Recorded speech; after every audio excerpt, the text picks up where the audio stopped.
Long live House Trakand and the Lion Throne of Andor. Long live... Welcome back to your nerdy show. I'm your host, Spoiler Master. Today we're diving into a deep recap of The Wheel of Time, Season 3, Episode 2. This episode is packed with political intrigue, dreams filled with ominous visions, and some major character developments that leave us with more questions than answers. Let's break it down and analyze the events that unfold. Elaida Sedai of the Red Aja, advisor to the... Morgase and the Lion Throne. The episode opens with a flashback 20 years ago showing the rise of Morgase Trakand to the Lion Throne. We get to witness how Morgase, Elayne's mother, secured her position as the Queen of Andor. She doesn't just win a battle, she brutally ensures her rule by executing all the high seats of the other houses to eliminate any possibility of future succession wars. This dark move guarantees the safety of her daughter, Elayne, who's still in the womb at the time, securing her place as the future queen. Morgase's ruthless actions set the tone for her character, and this historical context adds layers to her relationship with her daughter in the present. I've set eyes on Elayne and know everything that happened to her. Morgase's visit to the White Tower. Fast forward to the present day, and Morgase visits the White Tower to meet with Siwan, the Amirlan seat. Her motivation for the visit is clear. She's concerned for her daughter's well-being after everything that happened in Fal Dara. With the Forsaken on the loose and the Black Aja causing chaos, Morgase wants to take Elayne back to Andor, away from the danger. It's a mother's love, but also a reflection of the political instability in the world they live in. Alongside Morgase, we have Elaida, an Aes Sedai advisor from the Red Aja. Elaida's past with Siwan is not without tension, and their history hints at a deeper rivalry. Elaida nearly bested Siwan in the past, and now she's another figure in this tangled web of power and politics. You can stay the night with the others, and then we'll send you all. Perrin's return to the Two Rivers. Meanwhile, Perrin's journey takes him back to the Two Rivers. It's clear that the White Cloaks have taken over the area, and Perrin is being hunted, branded a Dark Friend for killing Geofram Bornhald. The White Cloaks' back arrival signals trouble for Perrin as they are determined to capture him. In a moment of desperation, Perrin finds an ally and an old acquaintance who helps him find refuge with Alanna and Maxime, two Aes Sedai. But trouble follows Perrin, and he's unable to escape the consequences of his actions. In this episode, Perrin's eyes are permanently yellow, a sign of his growing connection with the wolf-brother aspect of his nature. The Curse of the Longing also begins to affect Loyal, the Ogier, who's struggling with his distance from the steading. This mystical illness adds yet another layer of challenge to their already dangerous journey. And then Perrin will find you tomorrow and give you all the information we have so far about Liandrin. Matt's trouble in the tower. In the White Tower, Matt continues to deal with the fallout from his encounter with the dagger and the effects it's having on his health. Nynaeve is deeply concerned, knowing that Matt's condition is worsening. Meanwhile, Elayne's brothers are urging her to return to Andor, but Elayne is reluctant. She's been so caught up in her Aes Sedai training that she feels torn between family duty and her desire to forge her own path. Elayne's story this episode is a powerful one about independence and the conflict she faces between her identity as a royal heir and her ambition to become a powerful Aes Sedai. Morgase, ever the queen, insists that Elayne return to Andor, but Elayne is resolute. She declares that she won't go back and instead wants to be the first Aes Sedai Queen of Andor, charting her own course. I saw Perrin and Lyanna arguing this morning.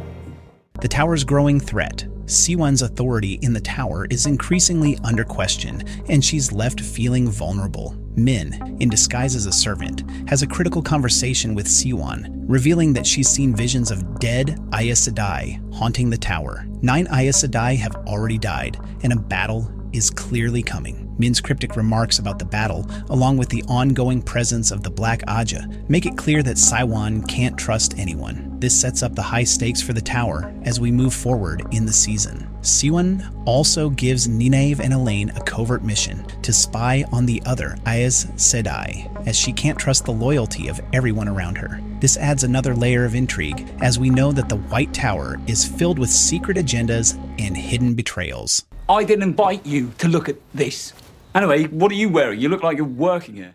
the dream world, and Lanfear's manipulations. Meanwhile, Egwene and Rand are experiencing troubling dreams, and this is where the episode takes on a more surreal tone. In her dream, Egwene is tormented by Rhenna, a figure from her past who tortured her during her time with the Seanchan. Rhenna chokes Egwene until she can't breathe, but just when things seem darkest, Egwene finds herself in the desert, standing before an older Aiel woman who tells her she doesn't belong there. This Aiel woman's words leave Egwene with more questions about her place in the world and what her role in the greater prophecies might truly be. Rand too has a dream, though it's not as immediately violent. His dreams are also shaped by the manipulative presence of Lanfear, one of the Forsaken, who's using dreams to manipulate and control the minds of key characters. Lanfear has always been a figure who seeks to pull Rand toward her side, and her manipulations in the dream world suggest that she is a major threat moving forward.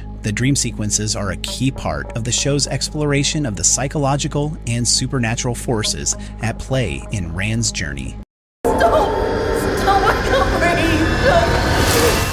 The Horn of Valere, and Mat's decision. Back at the White Tower, Min has a conversation with Mat, apologizing for selling him out to the Forsaken in the past. She admits she's been working for Saiwan, and this brings some tension into their dynamic. Mat, always skeptical and unwilling to trust anyone, is left in a difficult position. Siwon informs Mat about the Horn of Valere and its significance. The horn is not just a powerful artifact, it's also a dangerous one, as anyone who blows it can potentially take control of the dead heroes it summons. Siwon warns Mat that if he's killed, someone else could use the horn and claim its power for themselves. Mat's willingness to give up the horn to Siwon is a pivotal moment, signaling his trust in Siwon, despite his general distrust of everyone around him. Trying to apologize. And I don't hear you saying the word sorry. I am. Elayne's growing resolve. The political tension between Elayne and her mother, Morgase, continues to build as the episode progresses. When Elayne tries on her mother's crown, it symbolizes the weight of the throne and the expectations that come with it. The Prince Consort of Andor, a key figure in Elayne's life, explains the political turmoil in Andor, where military factions are threatening Elayne's claim to the throne. But Elayne is resolute. She will not be a passive heir. She declares that she will stay in the tower and train to become the first ever Aes Sedai Queen of Andor, taking control of her destiny rather than living in her mother's shadow. I will root out the shadow in this tower, and I will become the first Aes Sedai Queen. Rand and the Aiel prophecy. At the end of the episode, Rand and his group finally reach the Aiel Waste. This marks a pivotal moment in the story, as they meet the leader of the Aiel, a woman from Egwene's dream. She announces the Aiel prophecy about Rand, revealing that he is not only the savior the world has been waiting for, but also the destroyer. This prophecy is a direct parallel to other iconic figures in literature such as Paul Atreides from Dune, where the Chosen One's destiny is both a blessing and a curse. This prophecy sets the stage for what's to come, as Rand's journey becomes a battle against his own power and the fear that he might become the very thing he's meant to fight.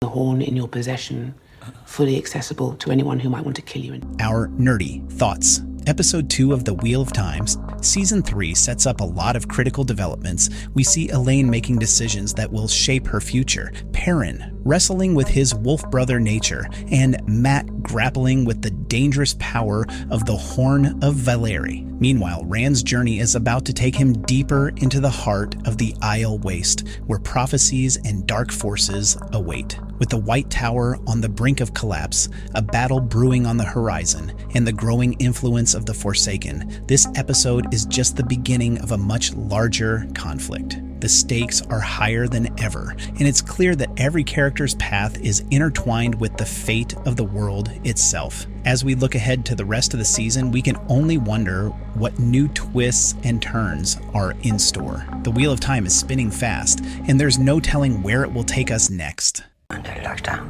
whatever happened here recently, it was. No, what the heck, I'll laugh anyway.